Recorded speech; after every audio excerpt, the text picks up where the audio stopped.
My Roommate is a Vampire by Dennis the Menace, read by Deathlight.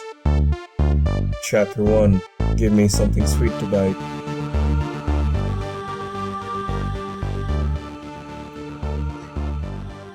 She's a nice mare, really, honest. Certainly not the type of respectable pony my mother would want me to associate myself with. The type you cross the street to avoid. The shady kind of pony up to no good, with a pageant for mischief. Uncouth, undignified. Oh yes, Vinyl Scratch was all those things. And I couldn't have asked for a better friend. She was a rough and tumble tomboy, no doubt. Her mane was an absolute disaster, just awful, impossible to tame. And those colors, ugh! And her sense of fashion left something to be desired. A hoodie in the middle of summer? Why not? Her table manners were impeccable. I'm joking. Ha ha! Yes, that was a fake laugh.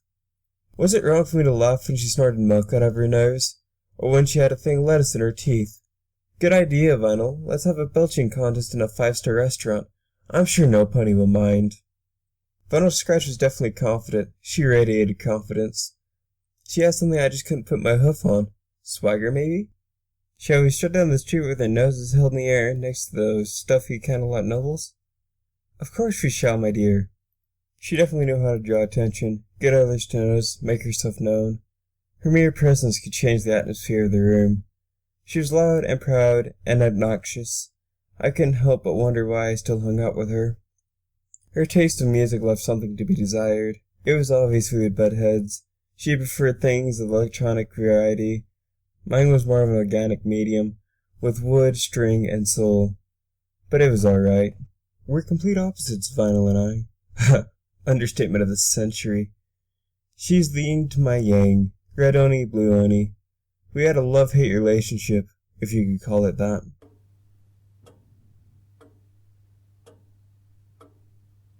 Come on, Octi, up here, Vinyl called, dashing up the stairs.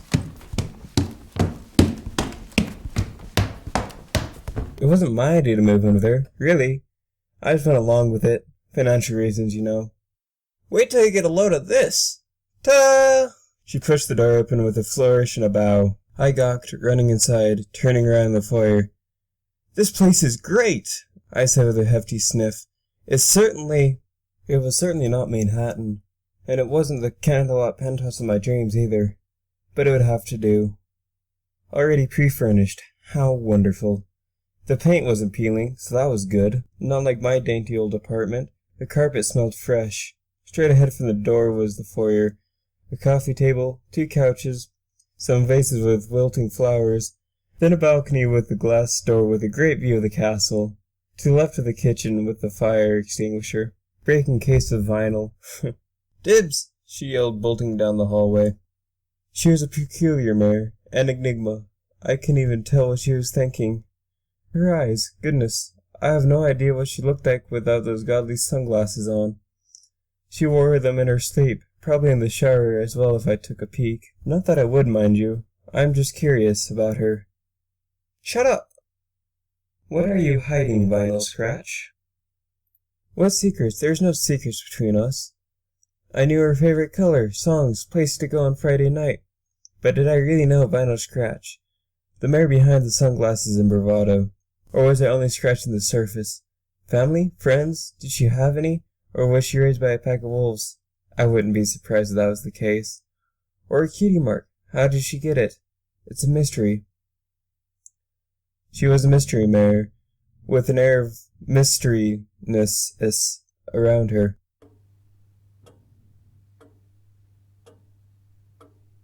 Nightmare night, what a fray, the pale unicorn chanted, bobbing her head. Give us something sweet to bite. Vinyl, I said. She danced around the room, waving decorations, oblivious. Vinyl! A bit louder this time. She jerked her head, flipping off her headphones. Yeah? Please, I'm trying to read. She rolled her eyes, but I couldn't tell. But the way she tossed her mane said it all. Octi? She wiggled her hips. See something you like? I flushed. I was looking at your cutie mark. Sure. She snickered. What you readin'? She was by my side in an instant, pushing me over on the couch, laying on her belly. I shifted slightly, feeling her coat brush against mine.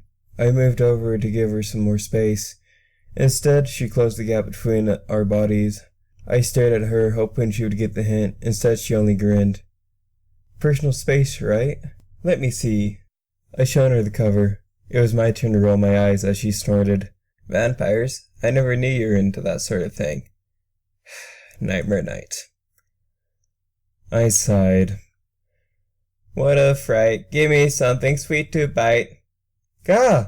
Vanna lunged suddenly, sandwiching me between her and the couch. Her muzzle was against my neck, sending a shiver up my spine. Get off of me! I want to suck your blood, my dear.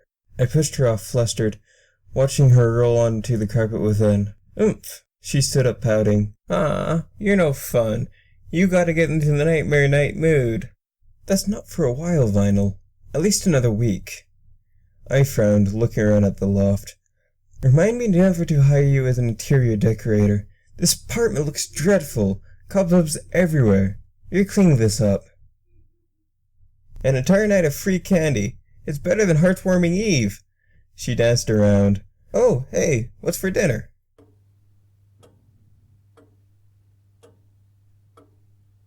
Vinyl started. Seriously? Her mouth scrunched up in disgust. I chewed and swallowed, dabbing my lips. Just eat the pasta, Vinyl. You're acting like you're allergic to pasta. I'm not allergic to the stupid pasta. It's the garlic. What's wrong with garlic? I can't see her eyes, but I can tell she looked away now. I hate garlic, she muttered. Just try it. Forget it. Vinyl, eat the garlic. It wasn't a plea or compromise. It was a command, an order. Oh, so assertive, Octavia. She groaned at me, opening her mouth and levitating her fork, moving it close to her mouth. The mare took a bite, chewing for a bit before I saw her face contort. Vinyl? She had left the table and dashed over towards the bathroom, spitting it out. Ugh! Gross! Gross! Gross! She scraped her tongue off with her hoof. Hey, are you alright? Positively green. Not really, just a little pale. But Vinyl's coat was already sickly pale. Pale like a vampire's. It was a bit stupid of me, but my mind had already made the connection. Garlic and vampires. Vampires hated garlic. What if Vanna was a vampire?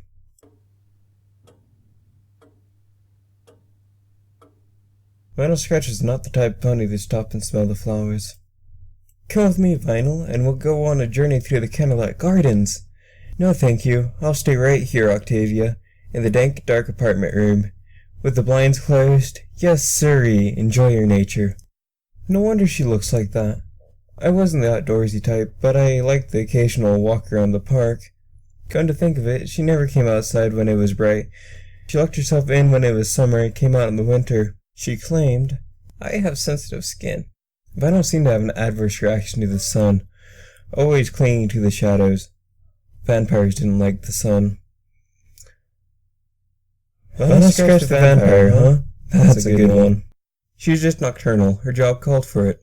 By day, she was Vanna Scratch, the laziest mare Equestria has ever seen, lounging around, sluggish. By night, she was some pony else. She was DJ Pone3, somehow even more loud and obnoxious than Vinyl Scratch. You're coming with me, and that's final. But the sun's still out, she moaned. I gestured to the moon outside our window. You're getting fat. Look at this. I slapped her flank, only realizing seconds later what I've done. Vinyl grinned. I shook my head furiously. I'm sorry, I wasn't thinking.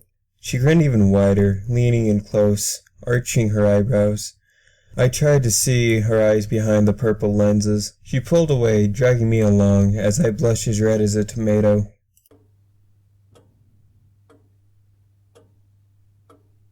A little too close, Vinyl. Too close for comfort. Our warm bodies pressed together as we strolled through the park. Summer has passed by too quickly. Now Equestria was beginning its transition into fall. We took the scenic route through the park, trotting beneath the tree canopies with the bare branches thanks to the running of the leaves. I shivered at her touch. I bumped my rump into hers, pushing her away. She snickered, throwing her arm around my neck, pulling us close together. I squirmed, unable to slip out of her grasp. I resigned myself to resting my head against hers. Just friends, huh? You know I really like you. She grinned. Perhaps things only made sense to me in hindsight. Looking back, I realized I was a little dense. A little or a lot. Maybe in general. A little of both. You can't blame me. Let's call it ignorance on my behalf. I should have put two and two together. At the time I hadn't thought much about it. Well, I hadn't thought about much of anything. I seen the signs and chose not to heed them. I like you too? I said slowly, deliberately, cocking my head slightly. There was a subtle twitch of her lip as she gazed at me, her expression unreadable. She wore a grin like a mask and kept grinning and pulling me along, laughing. For some reason I wanted to apologize. Final, do you think you could swing by the store and grab me some eggs? She groaned. It's too hot. Can't I do the cooking?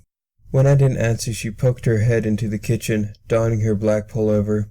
Final, you just said it was too hot. Why in equestria are you wearing a jacket? I sunburn easy.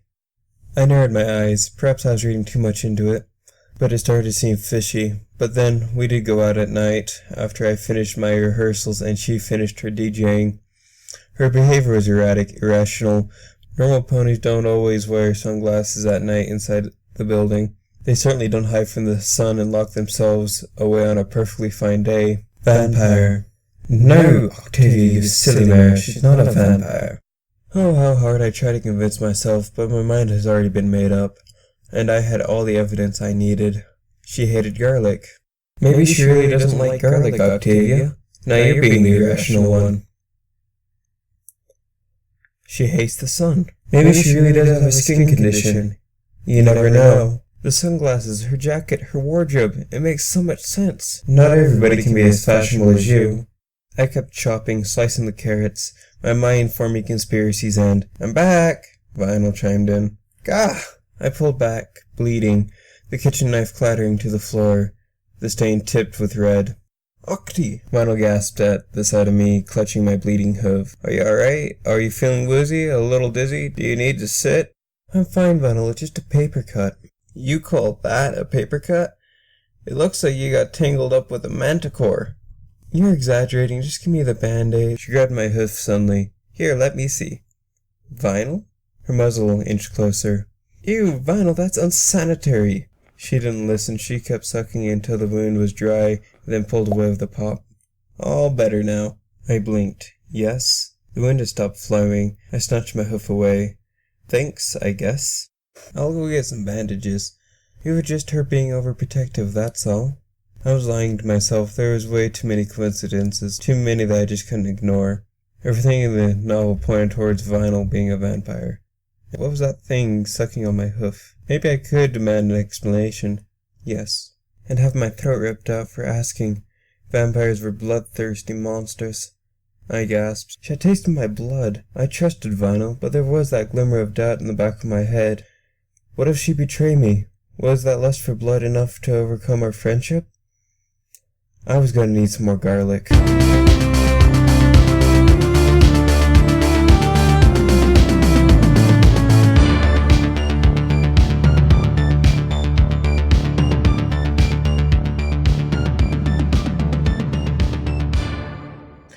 Okay, well, I just barely finished this chapter in the deadline. I meant to do it on Friday, and now it's almost 10:30 at night, and this is the very end of it. Now I'm gonna make it into a video and post it. So, goodbye everybody, signing off.